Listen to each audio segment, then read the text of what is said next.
Hey there, welcome back to another video. We've still got the same mug of tea that you saw in the last video, of course, because this is basically me recording this video ahead of time. So if you saw the last video, you would have seen this and you'd think, like, what's going on? Like, you'd be really confused. But anyway, let me put your mind at ease. We are going over in a little bit of detail my pacing and a bit more detail really about how the hill climb went on the weekend. And if you enjoy this, then hit the thumbs up button, because that lets me know that you're enjoying it. And if you want to, leave a comment down below, any bits that you want to know more detail about, because I think splitting the weekend's hill climb video into one where it's just the vlog from the weekend, because I know you guys like that, and then the more geeky, nerdy, data-driven video like this, where I show you like more about what I see after the fact. So if you like this, if you'd like it split like this and it saves you time and you can watch it in two different mindsets, then let me know. So let's get into it without further ado. So the Sid Valley Peak Hill Climb, 5 minutes 8 seconds official time. Paced well, but went into it blind. That means I hadn't seen the climb prior to racing up it. Probably helps if you can see it. I probably could have gone a little bit harder earlier on the steeper bit, as I waited a bit late to get up the saddle before emptying the tank. I'll explain a little bit about that in a second. So I did a good warm-up. I'm just going to open the warm-up for you to see it. It was a bit of a rushed warm-up for those of you that watched the vlog. I had about 50 minutes, so 30 minutes was all I could manage, although that's pretty much a standard. I didn't have long before I did my first effort, but both efforts were 2 minutes, so 2 by 2 minutes at just over threshold, at about 110% of FTP. You can see that there. Now currently my weight is 63 kilograms, and believe you me, I'm doing my best to get that down, but it's not shifting, so I'm being very patient at the minute. So if you're querying the watts per kilo on here, in fact I need to change that so that it is fairly accurate.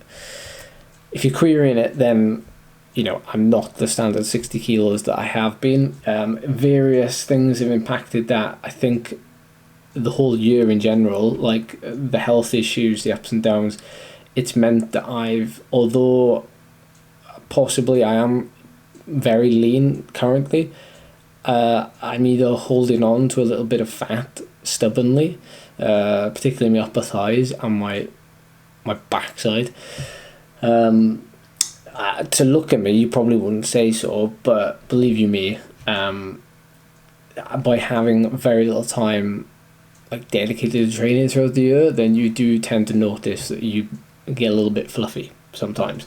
So anyway, warm-up was good, right? Okay, warm-up was good.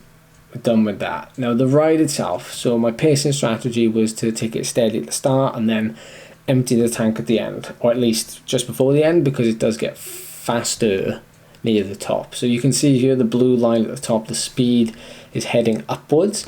So what that generally means is you can kind of get away with a little bit less power. So if you die before that happens, then if your speed is naturally going to increase, then it's not necessarily a good thing if you save something for that speed increase, because the speed is going to increase anyway. So what you're going to see here is a steady start, as the speed is quite high on this first section. It's very flat for the first 500 meters, 3% flat, and then the climb actually starts probably from here up where the Strava segment is, and it's near enough 13%, with steepest sections about 20% for a kilometer.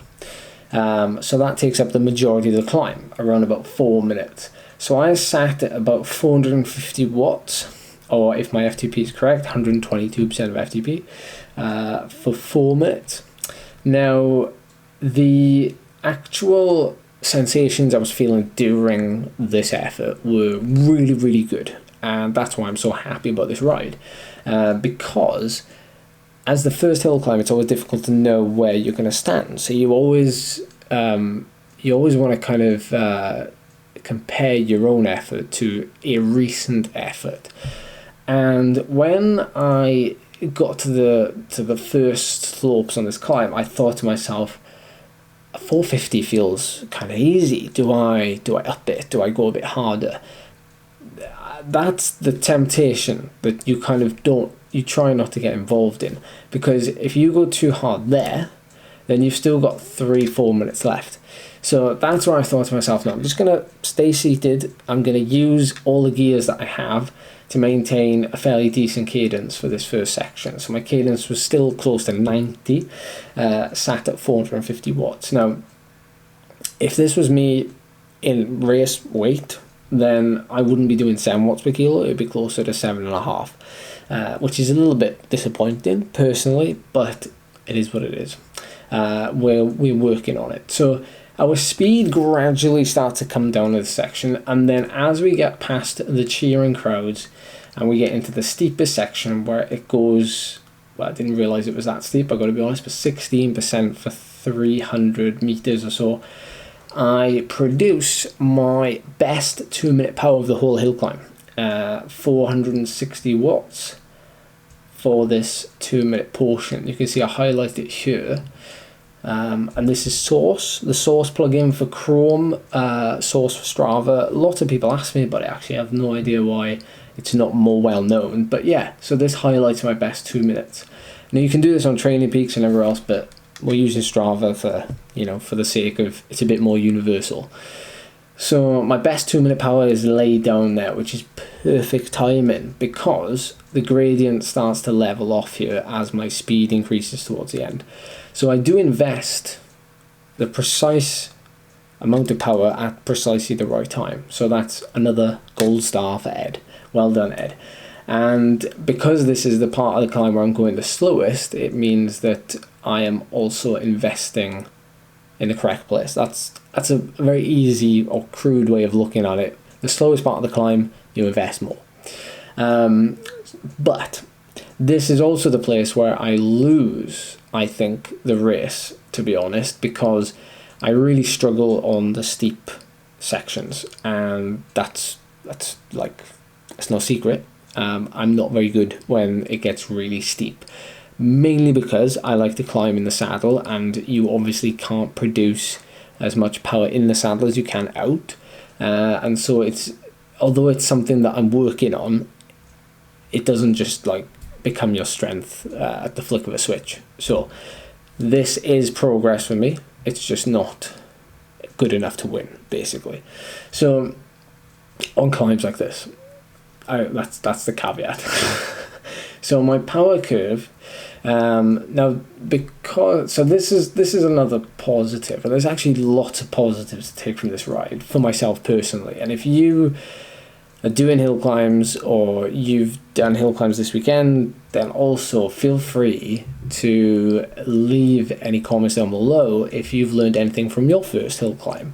9 times out of 10 it'll probably be pacing related. So this, what was I going to look for? I've forgotten, gone completely blank. Oh yes, the training volume this week has been fairly high, almost 20 hours. Last week was a slightly lighter week, but the 2 weeks prior to that were quite heavy.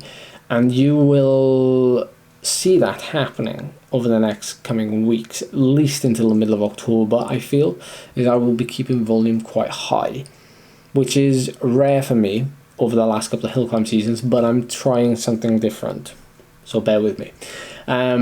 So anyway, this power, this effort is produced off the back of that. So this is the positive for me. Now, and I know I'm getting very personal with this sort of data, but this is what I would watch if people like me are uploading to YouTube. Like, this is the sort of geeky stuff that I would watch. So we're going into it.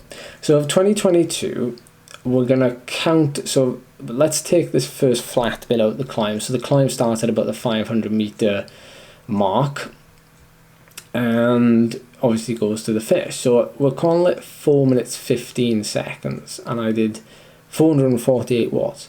Now my best this year was at a critical power test at the start of August, and that was fresh, that was on a testing week, that was me like boom, firing.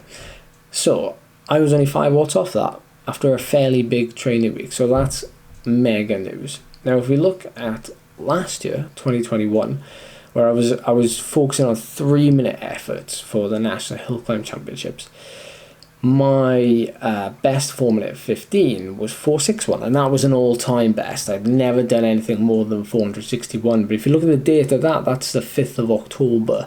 That was actually on a critical power test as well, not in a race, which is a little bit strange, but that was at a critical power test, so 4 minutes and 14 seconds. I'm only 12 to 13 watts off that. So these are massive positives. Lots to chew on, and I'm excited for the next coming hill climb, which is going to be Porlock Hill Climb. 2 hill climbs actually on the same day. I think that's the first time I've ever done that, although I might be wrong. Both of them are quite long. One of them is over 10 minutes potentially, and the other one is definitely over 10 minutes. So I'm excited for those. So if you are too, make sure you subscribe. I will tell you hit the bell notification button, but I don't really know what that is. I'm joking, I know what it is. And I will see you in the next video.